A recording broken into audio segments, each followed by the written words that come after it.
How I Got Unfamous, Part 5.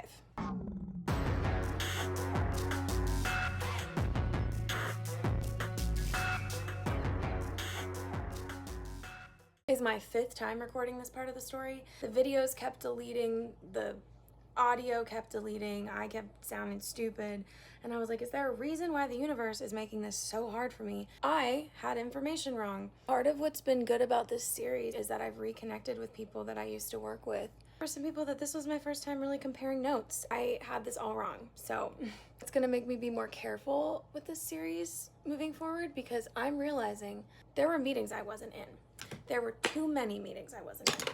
So if you're an artist watching this, let that be your main takeaway. You need to be in the meetings. I'm literally never doing that again. I felt pressured to be like the fun, cute artist who isn't difficult, and like I wouldn't even talk money with people. God, this part of the story was going to be about how my label had strongly suggested that I fire my publicist, and it turns out that didn't happen. The label wanted to keep my publicist. They were like, why would we fire the guy who has done so much good work for Kalie so far? He was told that he was getting fired because the label was making us. I also want to clarify and say that there were other reasons that went into this. I was not helpless in this situation. It wasn't just that black and white, and so I don't want to blame anybody or even really speculate. I do just wish that it had gone down differently.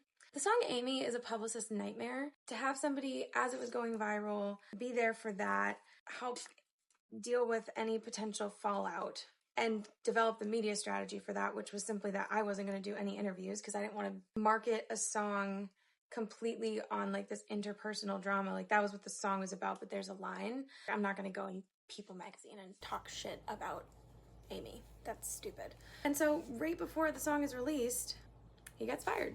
I'm such a loyal person, and I really fucked up there because, like, what is the point in somebody sticking it out with you through all of these really hard times for years, and then you fire them as soon as you get a viral song?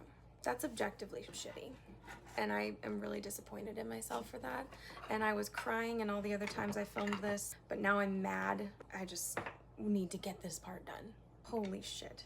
The fact that we are only at March 2021 right now is crazy. So I start working with a new publicist who is a really, really, really incredible publicist. Huge clients, and this is literally no one's fault. She just didn't know me that well. Nothing beats people knowing you. Nothing beats being somebody's passion project. Like, my old publicist was able to give me all the attention because I was one of his priority clients. Once that changed, I feel like it never was the same. Again, I need to stress that is not the new publicist's fault. And I definitely don't think it was for lack of trying on their part either. I'm getting ready to go to a pool party at Lau's house, which feels like possibly the most LA thing one could do. So it was really underwhelming when the song came out. Everything started going wrong. I feel like this was karma for me, honestly, on how I had not been hands-on enough in my own career. At the same time, my ex-boyfriend and I almost broke up like 12 times during this period of my career, and that's just stupid. I'm never gonna let a relationship take over my well-being like that ever again. We went to couples therapy, and our first day was like in the middle of all this. I had interviews and all this shit, and I did it because I loved him. But now I'm like, okay, I cared enough to go to therapy for sure. That was important to me, but he needed that more than I did. That was like what he wanted to do. I went along with it to show him that I loved him and that I cared about the relationship. But I'm just never gonna be in a relationship ever again where someone can't just table the problem for a week and let me get through all my work stuff, because I know that this is when my career started to go downhill, and I was so distracted by my relationship, and that was on me. The label had been wanting me to have a viral song. At one point, somebody told me to post 10 TikToks a day. I thought that was absolutely insane. I'm doing a podcast. I'm literally still having a depressive episode. I did everything right. I got 3 million views on a video. Like, I thought that was my end of the bargain. I wrote a song that people like. I got a great producer. It was not the label. That was not my management. So I'm like, what else am I supposed to fucking do, guys? And then I had been like, from the very beginning of the record deal, been like, hey, like we should really work with SiriusXM. They've been really supportive of me. SiriusXM essentially discovered me with my song Fight Like a Girl in 2016. They've always been great. Realistically, music consumption source that pays artists the most money is still radio. So I'm like, okay, if you want me to recoup my record deal, like, why aren't we trying to get SiriusXM? Everyone was like, yeah, and they were kind of like dodging it at the label. And I'm not in meetings, so I don't know what's going on. So then SiriusXM ends up playing it completely unprompted on the volume station. I'm like, hey guys, like, you know that SiriusXM stuff? How amazing is it? They actually played it without us asking. Why don't we follow up and offer an interview or blah, blah, blah, blah. Nobody would give me a straight answer. I did not find out until the following year that the reason why they did not push Amy and that Amy tanked was because there was somebody at the label, a presumably straight white man, who thought that the song was anti-feminist and poorly represented me. But nobody told me this.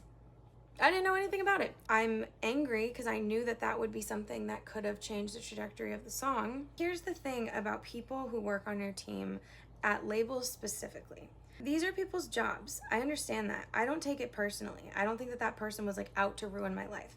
I think that working at a label, your job is to have opinions and do a bunch of other stuff that's really hard work. I understand that too. As an employee of a record label, you don't get to only work on projects that you care about and believe in and like. There could be somebody on your team at a record label who doesn't even listen to the genre of music you make. It's their job. Like, they're not there because they're your fan.